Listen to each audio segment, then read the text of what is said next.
여러분 안녕하십니까? 김왕식입니다. 화면에 여러 가지 문제들이 보여지고 있습니다.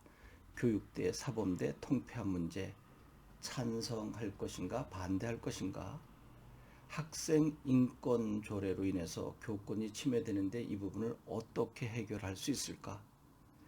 교육 이슈로 코로나 시대에 온라인 수업을 함으로 해서 학습 부지나 학생들이 증가되고 있는데 그 대책은 무엇일까? 또 학생의 교육 철학, 즉 지도 방법을 이야기해 봐라 라고 하는데 이러한 모든 것들을 우리는 해결해야 되는데 오늘은 학생의 교육 철학, 지도 방법을 먼저 살펴보도록 하겠습니다. 여러분, 만약에 자네가 교사가 되었을 때 학생들을 어떻게 지도할 것인가 라고 하는 질문을 받으면 어떻게 답변하시겠습니까? 이 문제는 가장 많이 자주 출제되는 것 아닐까요? 교육이라고 하는 말은 여러분들이 언제부터 들어보셨나요? 태어나면서부터 들어보셨겠죠. 사실 교육은 맹자의 군자삼락의 세 번째 처음 나오는 말입니다. 첫 번째는 부모 형제가 모두 살아있는 것이 첫 번째 즐거움이고, 두 번째는 하늘을 우러러보고 땅을 굽어보아서 부끄러움이 없는 것이고요. 세 번째가 천하의 영재를 얻어서 교육하는 것이 세 번째 즐거움이다라고 했습니다. 천하득 영재 교육할 때 교육이 처음 나왔다고 합니다. 교육을 한자 그대로 한다면 가르칠 교 기를 육, 그러면 가르쳐서 기른다라고 하는 것인데 지금은 많이 달라졌죠. 우리 앞에 있는 학생들을 교사가 가르쳐서 기른다. 옛날 교육 방법이 아닌가 생각합니다. 지금의 교육은 학생 중심이 되어가고 있다라고 하는 거죠. 여러분 좀 어려운 말이지만 구성주의 학습 많이 들어보셨죠? 학생이 중심이 되고 교사는 학생이 학습을 잘 할 수 있도록 촉진자 역할만 해준다. 그러니까 학생을 뒤에서 돕는다라고 하는 것입니다. 이 구성주의 학습 방법의 일환으로 여러분들이 잘 알고 있는 거꾸로 교실이 나오게 된 거죠. 다음 학습할 것을 온라인상으로, 동영상으로 먼저 제시해 주면 학생들이 그것을 보고 스스로 학습을 해서 다음 시간에 프리젠테이션 하는 거죠. 혼자 할 수도 있고 또래가 모여서 공동으로 연구할 수도 있습니다. 그러면 교사는 멀리서 바라만 보는 거죠. 학생들이 진행하는 과정을 지켜보고 올바른 방향으로 인도해 주면서 학생 스스로 자기주도 학습을 할 수 있도록 하고 학생들이 해결할 수 없는 부분을 도와주는 학습입니다. 그렇다면 여러분들은 교육에 대해서 어떤 생각을 가지고 있는지, 또 교사라면 어떻게 지도할 것인지 제가 구성주의 학습, 거꾸로 교실을 간단하게 이야기한 것을 참고하신다면 도움이 되지 않을까요? 그래서 저는 여러분들이 교사가 되었을 때 학생들을 어떻게 가르칠 것인가 라고 할 때 항상 예로 드는 것이 있습니다. 조각가처럼 한다라고 하는 것입니다. 여러분 지금부터 조각가를 잘 떠올려 보시기 바랍니다. 특히 나무로 조각하는 조각가, 또 돌도 마찬가지입니다. 여러분, 내가 머릿속에 생각한 것을 조각 대상인 나무에게 조각하는 것, 이것을 우리는 일반적으로 조각가라고 생각했는데 지금의 위대한 조각가는 그렇게 접근하지 않는다는 것입니다. 나무가 또는 돌이 가지고 있는 본질을 하나도 다치지 않고 밖으로 드러내 주는 사람이 바로 위대한 조각가라고 하는 것입니다.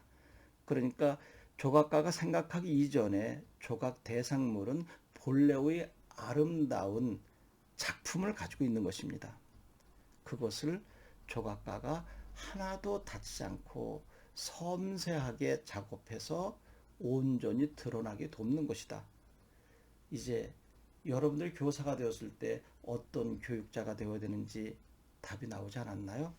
학생들이 가지고 있는 본질, 아름다운 향기를 밖으로 드러나도록 돕는 사람, 즉 조력자가 되는 것이죠. 잠재적 역량을 마음껏 발휘하도록 돕는 것. 그러면 어떻게 도울 것인가가 바로 교육 방법론이 되는 거죠. 그것은 학생들이 스스로 할 수 있도록 질문을 유도하고 그 질문에 대한 답을 학생 스스로 해결할 수 있도록 기다려주는 것입니다. 이전에는 내가 계획한 학습량을 학생이 어떻게 하면 잘 이해할 수 있을까를 연구하고 가르쳤죠. 그래서 그 선생의 지도가 학생들에게 어떻게 빨리 이해될 수 있는가 하는 것이 좋은 교사의 척도라고 한다면, 지금은 학생의 이야기에 경청하고 학생이 스스로 할 수 있도록 끝까지 기다려주고 돕는 사람을 좋은 선생이라고 생각하고 있습니다. 많이 바뀌었죠. 그래서 언젠가 여러분들과 함께 이런 이야기를 했습니다. 유대인 교육, 하브르타 등등의 이야기가 많았습니다.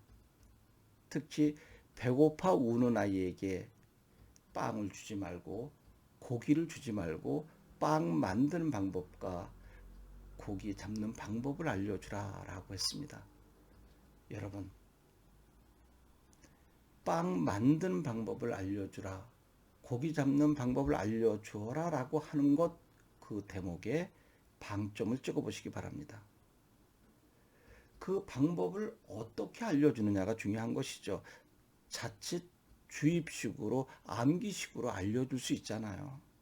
그래서 이제는 빵 만드는 방법과 고기 잡는 방법을 아이가 스스로 하도록 계기를 만들어주고 지켜봐 주는 거죠. 아니면 학생과 교사가 함께 동등한 입장에서 방법을 연구하는 것입니다. 그러니까 만드는 방법까지도 함께 하는 것, 또는 만드는 방법까지도 학생이 스스로 할 수 있도록 기다려주고 돕는 것, 이것이 앞으로의 학생 지도 방법이어야 하지 않을까 하는 생각을 조심스럽게 해봅니다.